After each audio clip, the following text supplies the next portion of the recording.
Good morning बच्चों। अभी पिछले वीडियो में मैंने आपको 4 चैप्टर पढ़ाया। 5वां है आपका सुमित्रा नंदन पंत। पद्य में आपका ये 5वां चैप्टर मैं कंप्लीट करने के बाद फिर आपको गद्य पढ़ाऊंगी। गद्य में मैंने मुंशी प्रेमचंद के जीवन परिचय के बारे में बता दिया है, आगे उनकी कहानी के बारे में पढ़ाऊँगी। सुमित्रानंदन पंत के जीवन के बारे में कुछ देख लेते हैं। सुमित्रानंदन पंत का जन्म उत्तरांचल के अल्मोड़ा जिले की कौशानी गांव में सन 1900 में हुआ। उनकी शिक्षा बनारस और इलाहाबाद में हुई। यूपी में बनारस और इलाहाबाद एक ज़िला है। इलाहाबाद का नाम बदल के अब प्रयागराज रख दिया गया है। आज़ादी के आंदोलन के दौरान महात्मा गांधी के आह्वान पर उन्होंने कॉलेज छोड़ दिया। जब उन्होंने आज़ादी की लड़ाई हो रही थी तो महात्मा गांधी के आह्वान करने पर, आंदोलन करने पर उन्होंने अपना कॉलेज छोड़ दिया था। छायावादी कविता के प्रमुख स्तंभ रहे सुमित्रानंदन पंत का काव्य क्षितिज 1916 से 1977 तक फैला। सन 1977 में उनका निधन हो गया, यानी कि उनकी मृत्यु हो गई। जन्म उनका 1900 में और 1977 में उनकी मृत्यु हो गई। वे अपनी जीवन दृष्टि के विभिन्न चरणों में छायावाद, प्रगतिवाद एवं अरविंद दर्शन से प्रभावित हुए।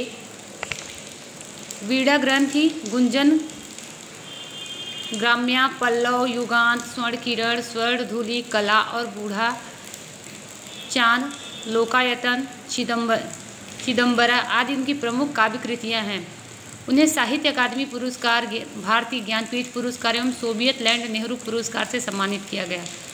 पंत की कविता में प्रकृति और मनुष्य के अंतरंग संबंधों की पहचान है। उन्होंने आधुनिक हिंदी कविता को एक नवीन अभिव्यंजना पद्धति एवं काव्य भाषा में समृद्ध किया। आधुनिक कविता यानी कि अभी जो नई कविताएं निकल रही हैं उनके लिए बताया गया है। भाव की अभिव्यक्ति के लिए सटीक शब्दों के चयन के कारण उन्हें शब्द शिल्पी कवि कहा जाता है। आपको कविता के परिचय के बारे में थोड़ा सा बता के फिर कविता का अर्थ में, जैसे पुराने वीडियो में मैंने बताया है, आप हमको जो भी प्रश्न उसमें से नहीं समझ में आ रहा है, जिसका अर्थ आपको नहीं समझ में आ रहा है, आप हमको तो जो आपका ग्रुप बना है 9th वालों का, उसमें आप सेंड करिए हिंदी के टीचर के लिए। और हिंदी का जो भी प्रश्न है आपके लिए, जो भी आपको कठिन लग रहा है या जो आपको उसमें से नहीं आ रहा है, जो प्रश्न नहीं समझ में आ रहा है, जो उत्तर नहीं आ रहा है, जिसका एक एक शब्द का अर्थ नहीं आ रहा है, वो आप हमसे उसमें से पूछ सकते हैं।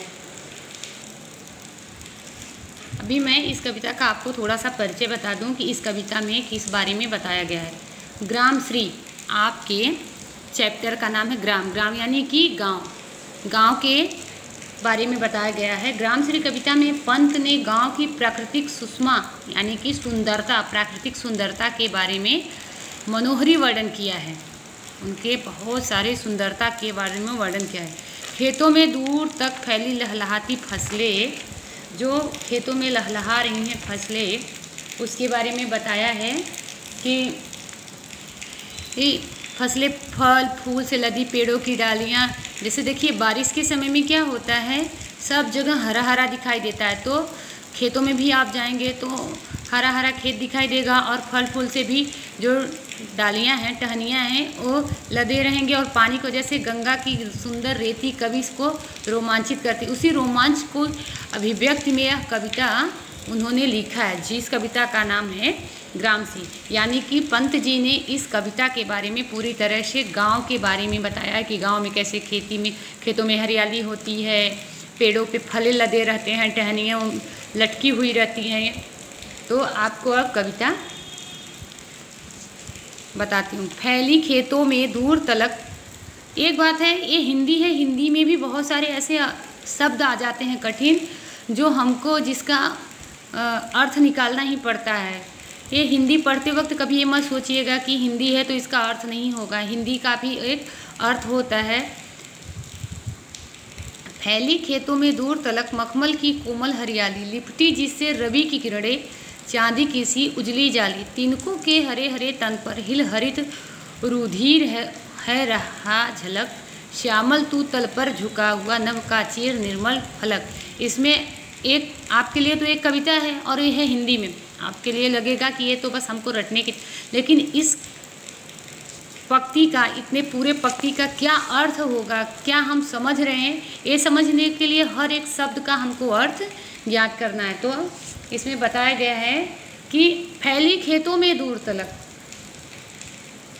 खेतों में दूर दूर तक फैला हुआ है, मतलब दिखाई दे रहा है।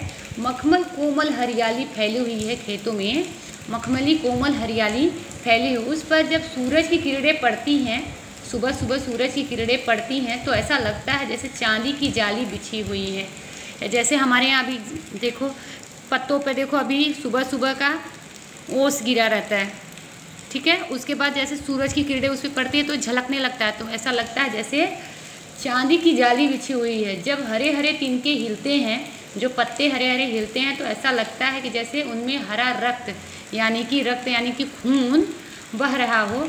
हरी भरी धरती पर फैला आसमान मानो धरती की बाहों में भरने के लिए झुका हुआ हो। जब हरे हरे धरती पे रुधिर यानी कि